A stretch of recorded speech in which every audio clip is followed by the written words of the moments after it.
Tenemos algunas ideas interesantes. Hay que recordar, Sutherland nace en 1883. Ojo. Él le toca vivir la experiencia de lo que significó Chicago.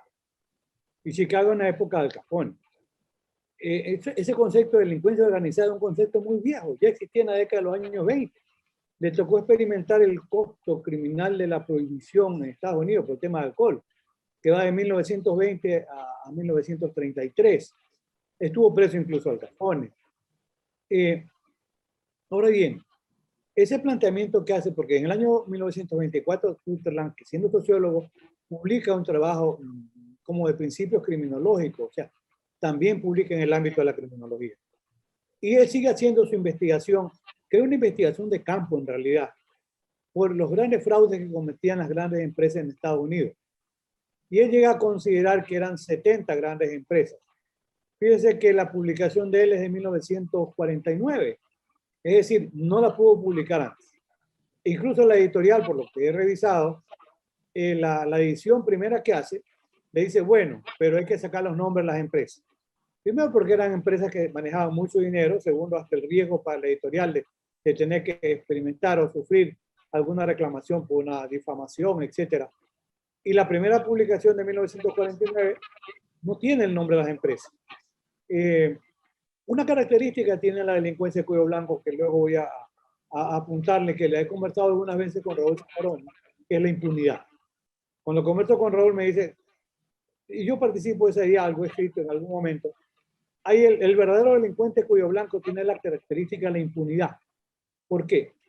Por la influencia que tiene en el ámbito social, y yo le agregaría económico y político.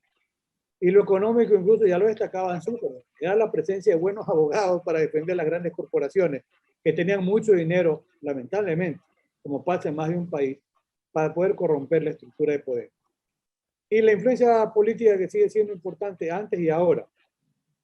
Yo tuve la suerte, el privilegio de la primera traducción la hace la profesora Rosa del Olmo, antes lo comentábamos, antes de entrar ya en cámara.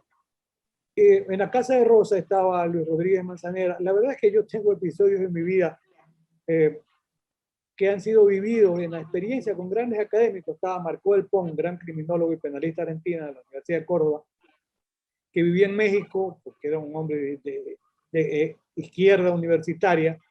Estaba Luis Rodríguez Manzanera, el maestro mexicano que aún vive, está como 90 años Luis, y estaba Rosa, en el departamento de Rosa, en Caracas.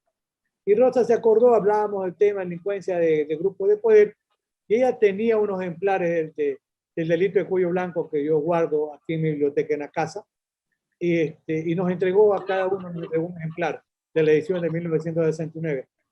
Ahora hay una edición de BDF, ese sello argentino-uruguayo que lo lidera el profesor Fernández, uruguayo. Yo no tengo esa edición, pero existe esa edición en la actualidad. Ahora, lo trascendente de la obra de Sutherland es que se mantiene vigente, ¿ya? Para muchos es considerado el más importante sociólogo del siglo XX. Y yo leo trabajos en España donde dicen que Sutherland en su momento viene a ser lo que es hoy el profesor Klaus Tiedemann en el manejo de los delitos económicos. O sea, tiene esa presencia histórica vigente Sutherland, que fue un pionero en el tema de delincuencia de cuello blanco. O sea, es un trabajo que sigue teniendo, ¿por qué tiene vigencia? Porque sigue teniendo aplicación.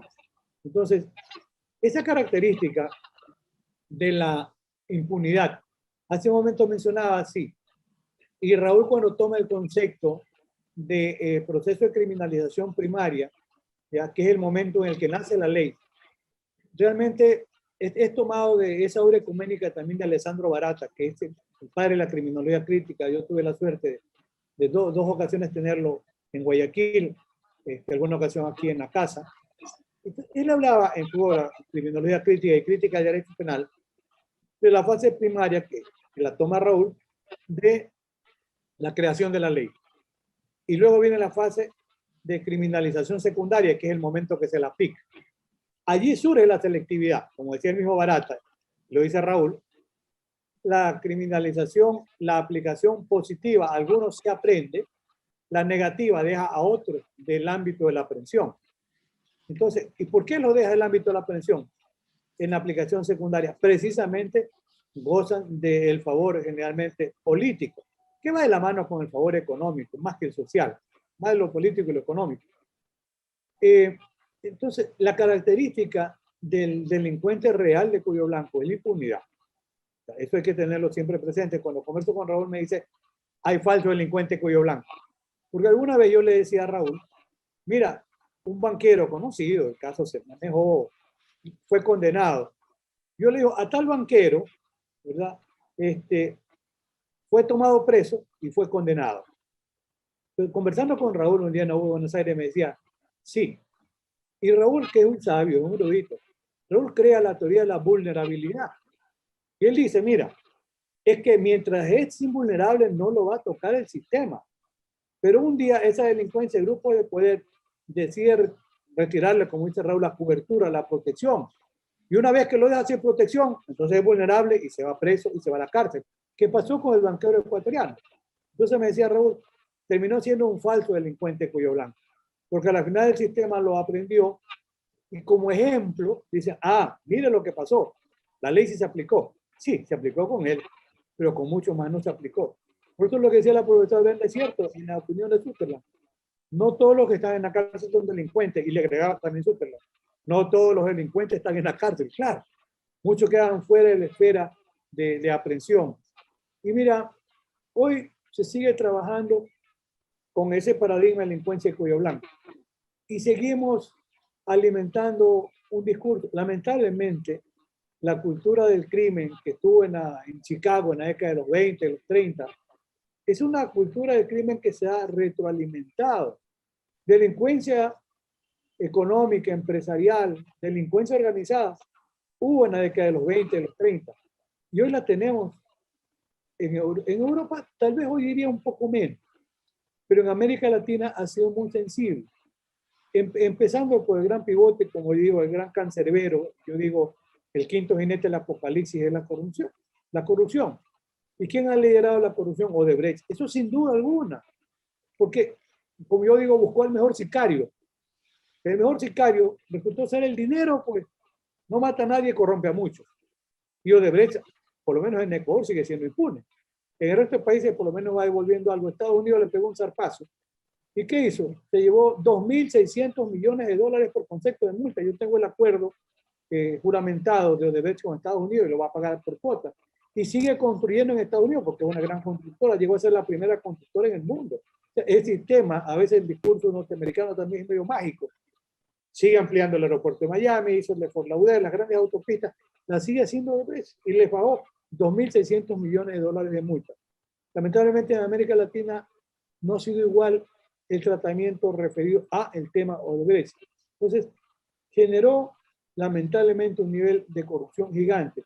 Si allí hay un filón de delincuencia de cuello blanco, es increíble. Y esa estaría direccionada a aquellos que no fueron aprendidos por el sistema penal. Por eso, la obra de Sutherland es importante, y bien decía la profesora Brenda, hay que tenerla como un referente histórico de esas obras que son clásicas. Pepe Sáenz Capel, mi amigo que es catedrático emérito de la U de Buenos Aires, Pepe está en la línea intermedia. Yo le digo a Raúl, el hermano mayor, Pepe el hermano intermedio, yo tendría que ser el hermano menor. Y Pepe decía en una ocasión que Sutherland debió haber sido merecedor al premio Nobel de criminología o de sociología. Mira, la obra de Sutherland se publica en 1949. Lamentablemente Sutherland fallece el año siguiente, en 1950, de 67 años, no estaba tan cargado de años, falleció. Pero es una obra pionera y es una obra de mucho reconocimiento que tiene vigencia del pensamiento, por supuesto, de Sutherland en materia de investigación y de estudio, porque eso nos lleva a pensar, ¿hay casos de delincuencia de cuello blanco? Sin duda que los hay. Habría que buscar las variables, si están en el ámbito del poder político, pueden estar en el ámbito de la corrupción también para generar impunidad. Por eso es una hora y agradable la posibilidad de un coloquio como este, donde tocar un tema que sigue teniendo vigencia, porque alguien podría decir, ¿qué importancia tiene? Tiene la importancia de la actualidad, porque hoy seguimos experimentando lo que es la delincuencia de cuello blanco. Y otra delincuencia que sí, sin duda es repudiada, es sancionada. Y claro, hace un momento decía que Raúl menciona, Él dice que no solo que la cárcel es para los delincuentes tontos, dice que en la cárcel están los delincuentes fracasados, dice Raúl. Entonces, claro, le fue mal, son fracasados. No va. El que tiene poder no va a la cárcel. Y eso es una característica. Por eso, con razón, lo que decía la profesora Brenda, tú te has dado cuenta que en la cárcel no había pues, delincuencia de cuello blanco. La delincuencia de los grupos de poder estaba afuera. Pues no era el campo. Y tú hubieras notado, Vinicio, pues, seguramente hoy tendría, bueno, Lombroso además era médico. Y tendría Lombroso que decir, ya no podemos seguir revisando los cráneos, vamos a ver la inteligencia, pero fuera de la cárcel. Que cedo el espacio también, Vinicio, para no cansarlo. Bien, muchas gracias. Ahora centrémonos en el ámbito de nuestra